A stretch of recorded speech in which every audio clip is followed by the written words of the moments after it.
Այս շաբաթվա սկիզբ ԱՄՆ-ի հատուկ ներկայացուցիչ Սթիվ Ուիթկոֆը ու Թրամփի փեսա Ջարեդ Կուշները մեկնել էին Մոսկվա, որտեղ որ հանդիպել էին Պուտինի հետ եւ 5 ժամ բանակցություններ էին անցկացրել։ Երկու կողմից էլ նշել էին, որ հանդիպումները բավականին պրոդուկտիվ են անցել, բայց կոմպրոմիսի չեն եկել։ Մոսկվայում բանակցություններից հետո ամերիկյան պատվիրակությունը մեկնել էր հետ Ամերիկա եւ Թրամփը իր ելույթներից մեկում նշել էր, որ բավականին պոզիտիվ են անցել այս բանակցությունները,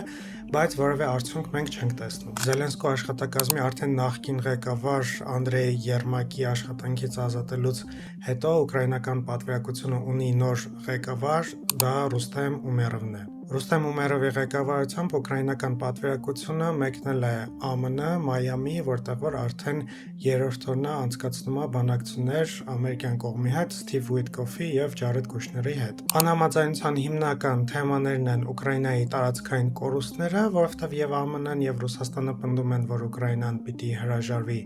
տարածքներից, եւ երկրորդը հստակ անվտանգային երաշխիքներն են Ուկրաինայի համար։ Ուկրաինան փորձում է որքան հնարավոր է շատ եւ հստակ երաշխիքներ ստանալ ԱՄՆ-ից։ Միևնույն ժամանակ Ռուսաստանը շարունակում է ճնշել Ուկրաինային առաջնագծում եւ այսօր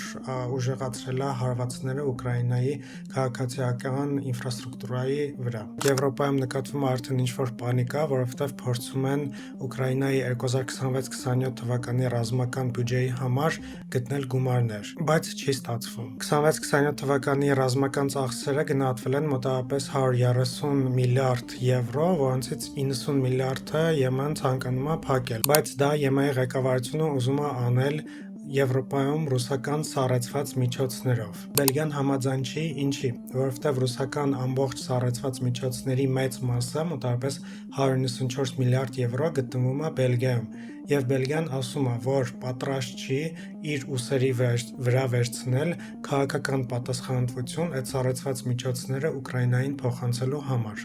եւ որոշում դեռ չի ընդունվել։ Բայց մի քանի օր անց նորից հավաքվելու են եւ որոշեն, եթե 27 անդամից 15-ը կողմ քվեարկեն, ապա որոշումը կկայացվի, բայց սա